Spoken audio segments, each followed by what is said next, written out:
Hello, everybody, and welcome back to Odin's movie vlog. I am the critic who is a cynic. Hope we're doing well. And today we are coming back with another video talking about Rian Johnson's Star Wars trilogy, supposed Star Wars trilogy, I still say. And we have another article here from John F. Trent, our friend, our good buddy over at Bounding Into Comics. Says my puppies right now are very excited because they are still very much excited after having played around with this bad boy right here. If you don't follow me on Twitter, there's some really great videos of them playing around with this a little bit. It's if you couldn't tell, Captain Marvel doll that Bruce, one of my subscribers, got for me. Thank you very much, Bruce, once again. And a huge shout out to Bruce also because he also sent me one of these to not only throw around, but also to destroy on camera at some point. Very similar to when Jeremy destroyed his copy of The Force Awakens. The difference, of course, being that Force Awakens is a film that even to this day, me and Jeremy can sometimes defend certain aspects of it, but now, especially after this dude right here took over Star Wars, don't really like nearly as much. So Rian Johnson provides an update on his Star Wars status. Star Wars Last Jedi director Rian Johnson provided an update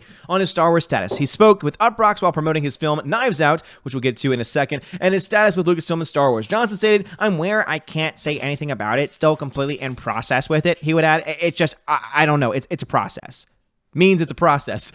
So that means that it could change, it could shift. There are a bunch of moving parts with it. Yeah, meaning that you could have it, you could not have it. They haven't really decided yet. They're going to be like, we're going to wait and see what Episode 9 does. If Episode 9 does not do well, which, again, I think that there's a lot of, there's a really good chance that it doesn't do nearly as well as they think it's going to do. Again, notice my language there, that it might not do as well as they think it's going to do. I still think it's going to probably get close to the $1 billion mark. How much profit it actually makes, though, and honestly, it's pretty up in the air. Johnson also revealed, but as a kid, I distinctly remember, hold on, he says, that's all the update he gives us. However, he did reveal when he first saw The Empire Strikes Back in theaters, he was disappointed. Of course you were. Of course you were disappointed with the greatest Star Wars movie of all time. Of course you were. That makes total sense to me.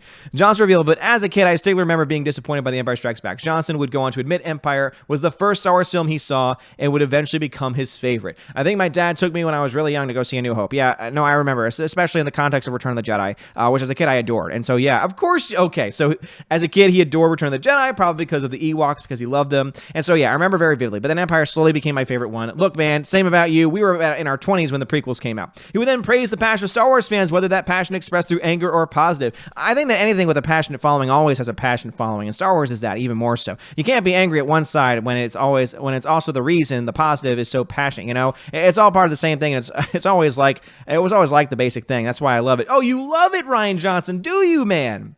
You love the criticism of your Star Wars movie, which is, objectively speaking, a terrible film. You're okay with that? Then why is it that you've gone on record calling people toxic man babies? Why is it that you've gone on record saying a myriad of other things about Star Wars fans that were being critical of your film? I wonder.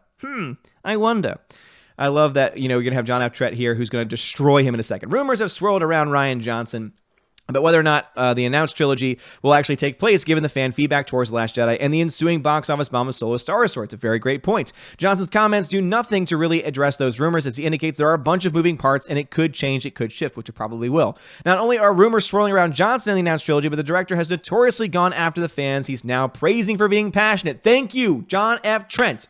You are a freaking badass dude. Thank you for calling him out on his nonsense. In an attempt to defend The Last Jedi, Rian Johnson has tried to pull every trick out of the bag. He's blamed Russian trolls and politics. He's blamed the fans. In fact, he's even described Star Wars fans as man babies, linked to that article. Johnson has also tried to explain away massive plot holes from the film that radically alter Star Wars lore, such as the Holdo maneuver. Exactly. You cannot explain away a hyperspace ram that destroys all of Star Wars canon, because now anytime any film is watched or any film comes out in the future, all I'll have to do is say, hyperspace ram it. It's a part of canon. You can do it. You can put a droid inside a ship, hyperspace ram it, and it works. Oh, no, but the shields were down. Please. If you want to go into if you really want to go into that, talk about Rian Johnson, or rather talk about J.J. Abrams getting around the whole shield thing. So they've both together worked at destroying canon in a lot of ways.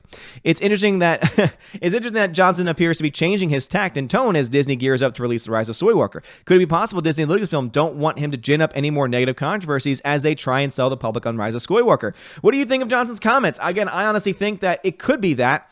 But honestly, I don't think that's going to change his overall public persona on Twitter. I think that people act very differently in interviews and say very different things in interviews in comparison to what goes on Twitter. And social media really does bring out the worst of people. And I imagine that would also hold true for Rian Johnson as well. He's obviously here trying to promote his own movie, and why would he want to put his own movie in danger of not doing well, even though it's an independent film? It's probably not going to do nearly as well as many people might think that it will, because there are some people in their minds where they honestly believe this. They honestly believe that The Last Jedi was a masterpiece. They believe that artistically speaking, it was beautiful. It is actually the best Star Wars film of all time, and they honestly believe that. And again, I think that if you honestly believe that there might be something wrong, but at least I can respect your subjective opinion.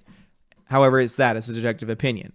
But objective reality, objective fact comes into play, and you have to break down the story alone from The Last Jedi, and you understand that objectively speaking, the story does not work. Objectively speaking, the story has plot holes in it. Objectively speaking, the story is just not well put together, and it creates a lot more problems for Star Wars than it does for anything else. And I think that's something that we all need to be a little bit more honest about, especially people like Rian Johnson. And again, huge shout out to Bounding into Comics, John F. Trent, always rocking it with these articles, and also, of course, by covering this nonsense. So that way, I don't have to actually go to Rotten Tomatoes myself, and that is, of course, that you've got crazy high scores, 100% Rotten Tomatoes score, 26 reviews. That's freaking insane. These are the same idiots that have destroyed the score for Dave Chappelle's new special with an 83 Metascore with 10 positive reviews and 1 mixed review. And you know this is what's going to happen. It's going to get tremendous praise. It's going to get, tremendously well praised. But you know what? When those audience scores come out, that's when they're going to start playing around with it, saying, you got to prove you brought your ticket, and oh, you put a negative review. Okay, we're gonna do some more things. We're gonna change our system. And honestly, I think the movie's going to be so small that they might not have to change everything like they did for Captain Marvel. But to be honest, I wouldn't put anything past Rotten Tomatoes at this point, because they have a history of bowing to Disney. They have a history of bowing to their favorites. And obviously, Rian Johnson still has, at this point, a Disney connection. And it's going to be interesting to see what route they decide to take. What are y'all thoughts about this? What are your thoughts about, Rian Johnson's film, A Knives Out, getting amazing praise from these critics that also at the same time destroyed an excellent comedy series in the Dave Chappelle special? But also, what are your thoughts about the update here that he gives us? I honestly think that he might be trying to get some more. He might be trying to mend some relationships before his movie comes out, not because of Star Wars, but because of his relationship with the movie, wanting to have it make money, of course, because it means more money for him, and he probably likes money. Or do you think that there might be something else going on behind the scenes with Lucasfilm getting involved? Let me know your thoughts about this and all the things we talked about in the comments below. If you like this video, smash that like button, give me a thumbs up, give me a subscribe, it helps me a lot. You guys are all amazing and beautiful people. Have a wonderful day, and as always, God bless.